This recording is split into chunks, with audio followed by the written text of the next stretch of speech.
Hey and welcome, msKIRAspeaks. Before we get started, I ask that you watch the videos till the end, subscribe, and turn on your notifications. Snowfall is back, y'all, and we are here for season 5, episode 1, titled Comets. So as the episode opens, we do a time jump to June 1986. We are in the DMV at the University of Maryland.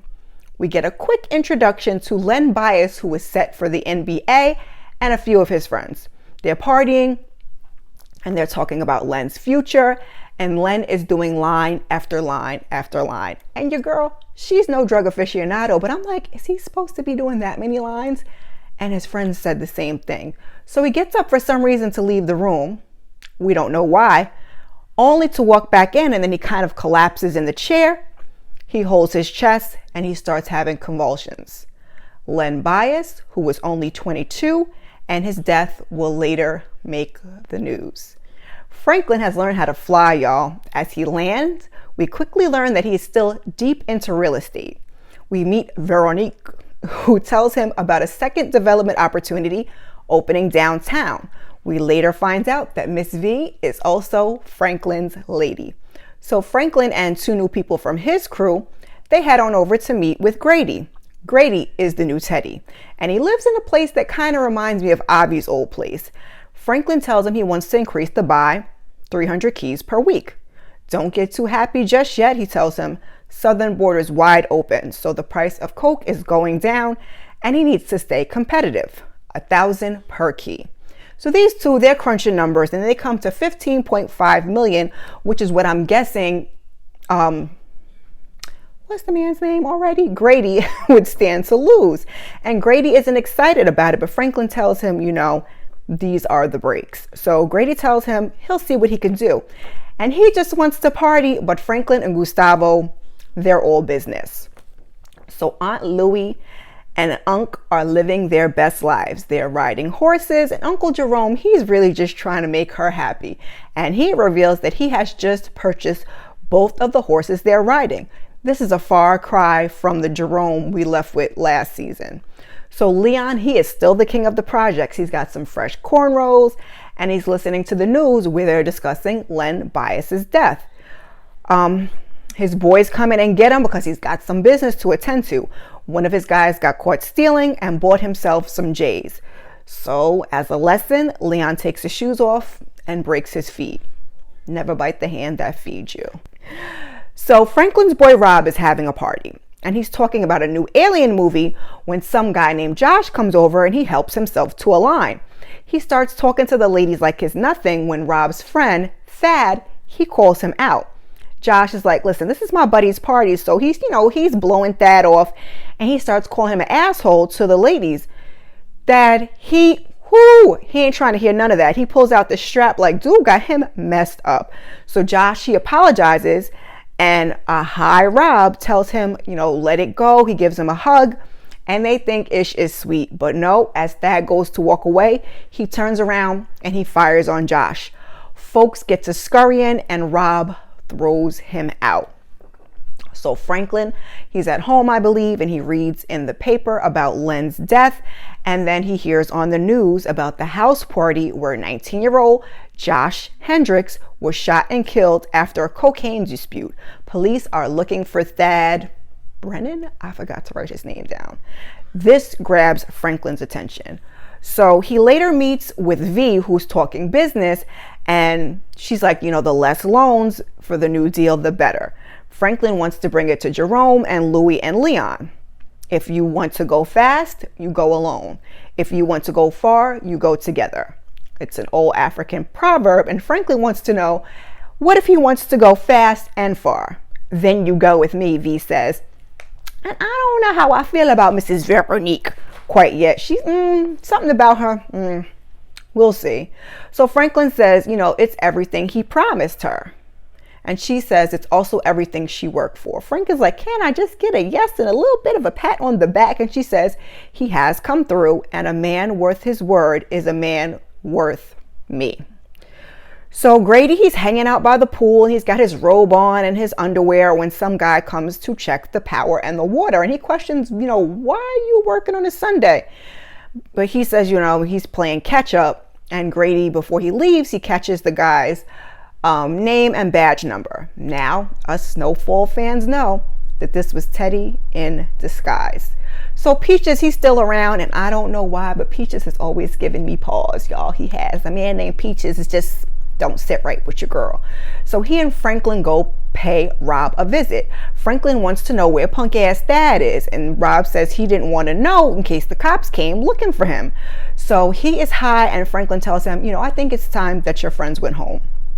So then we get a quick introduction to a new cop named Bo, who's raided the wrong house, and it looks like this guy is going to be quite the delight. Franklin takes Rob to his mom's old place. We later find out that Wanda also lives there. They reminisce, and Franklin tells him to page him when he hears from Thad. He asks Rob how much Thad knows about who they really work for, and Rob lies right to his face and tells him he doesn't know anything about that. Franklin can't risk someone flipping on them and blowing the ish up. Rob says he won't let his problem hurt him or anybody else. So Franklin goes to holler at Leon, who is annoyed that N-words die every day, B. The N-words die by the handful every day, and nobody gives a F. But one white boy gets shot in the valley, and the whole city loses his mind. And I mean, pretty much, and that's how it still goes on to this day, Leon, sad to say. So as soon as Thad reaches out to Rob, they're going to do what needs to be done. Aunt Louie and Uncle Jerome, they're also there, and Franklin tells them that Rob isn't doing so good. And after last season, I must say, I'm surprised to see them all working together in what looks like harmony. So he tells them that he's been using cocaine and freebase too.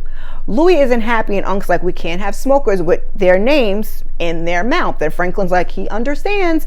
And as soon as they take care of Thad, he plans to get Rob out of the game and cleaned up. Leon wants to know if Rob is down with that, and Franklin says he doesn't have a choice. So Louie points out that Rob being out means less product being moved and less likely that Grady is to cut the price, and she needs that price cut. So Franklin is like, Rob first, then Thad, then we talk prices. One of the people that's working at the club, we see him ear hustling, and on this show we have to wonder if this is going to be a problem in the future. So we hear somebody doing some nasty talking, and it turns out our girl Wanda is a phone sex operator. And she is surprised by some of the odd requests that people are giving her. The boss comes out and he's kind of observing her calls, and the guy he's blown in a minute. And the boss tells her she's got to hold the cream to make the green. Yikes. So she leaves work and she arrives home to find Rob and Peaches, who is glad she's there. Peaches is like, listen, I need you to keep an eye on him for a few hours till Franklin gets back. And she isn't excited with the excitement. But Peaches reminds her on his way out the door that she used to be that fool. So Wanda, she goes in and she asks Rob if he needs anything, and he is going through it, y'all. We found out that Wanda has been there for 6 months or so and tells him that no one wanted to rent to a former basehead. So Leon asks Franklin to help her out. She tells him she remembers where he is, and she tries, she gives him some words of encouragement and tells him once you're on the other side, you get to live. So Louie, she's in the club and she goes to talk to the new cop, Bo. Apparently, he's been helping them out. Looks like he also partakes in the white girl. And quite frankly, he gives me the creeps. He tells Louie he needs something to give his bosses. Louie says she ain't no snitch. This is about self-preservation, he says. I can't help you unless you help me. And this is about to be a whole problem. So Rob, he tries to break on out, but Franklin is there and stops him. He tells him he heard from Thad, he knows where he is, and he just needs something to even him out before he goes there. Thad is in Palm Springs. Rob says he'll handle it, just give him a car and a gun. And Franklin's like, I'm not about to do that. So Rob suggests Franklin go with him. So Franklin tells him, listen, call Thad and tell him we're coming. Peaches will get Rob something to straighten him out. They'll all go out to the desert to handle it, and when they get back, he'll fly him to a fancy rehab place. Rob says it sounds perfect sarcastically, and Franklin slaps the taste clear out his mouth and says, promise me. He promises. So on the way out, Rob, he tells them a story about, police checkpoints and such. And Rob asks if they have a piece for him. He wants to get used to it. So Franklin's like, he has to pee anyway. So they pull over, and Peaches gets the gun out of a hollow tire in the trunk. Rob starts talking about the Halley's Comet, how it circles the earth every 75 years or something like that. And they got to get back in the car and keep it moving. And all I'm thinking is, why would you give someone a gun, let alone an addict a gun, in the car that's sitting behind you? Like, make it make sense. I was kind of worried about that. But they safely get to the location. Rob takes his hit and they find Thad. He's just spinning fire like he's a doggone circus act. So he gets freaked out by Peaches with the gun and he picks up an even bigger gun. Franklin tells him, listen, it's my security, be cool. And he asks Peaches to put the strap away. So Rob talks Thad into lowering his gun and they go inside to get his things. Franklin asks if anyone else knows he's there. No, just them. Thad asks him what's the plan. Rob told him that he has a plane and he doesn't really care where he goes. He continues, I was hoping your CIA guy could get me a passport. It was at that moment that I knew that Thad and Rob had effed up. So Franklin looks at Rob and Rob lets off one shot and then another. His aim was horrible, y'all, just the worst. So Franklin says, finish him off. And Thad, he starts to beg for his life.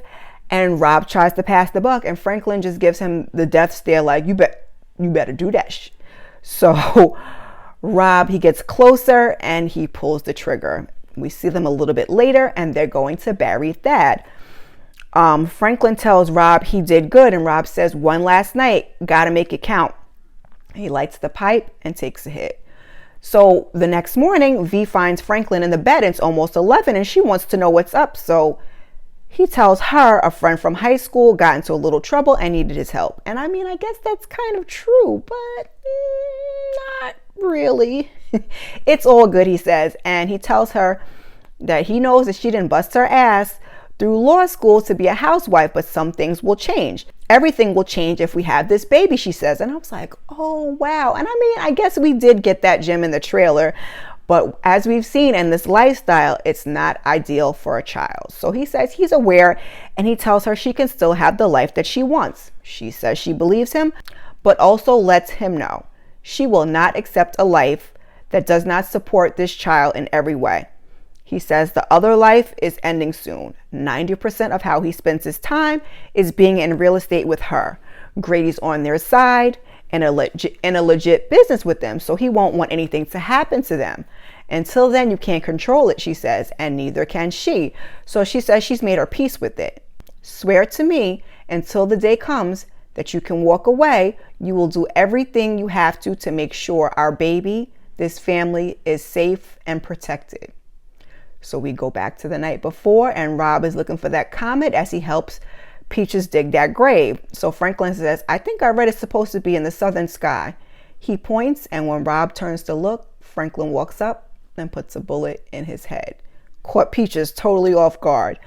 We hear him say to V, he's going to do whatever it takes. He promises. So later the two are outside and he shows her something that he spotted during his flight. It's a piece of property. He wants to build them a compound, a place for them to start their legacy. He needs to know he has her loyalty.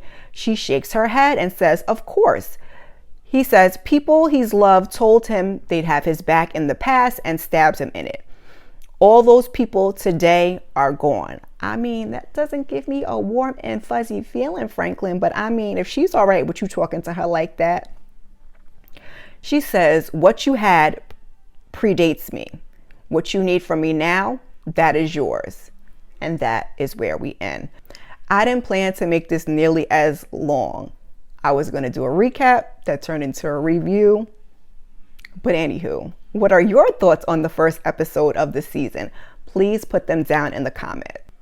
So as we know, FX dropped episode 1 and 2 on the same night.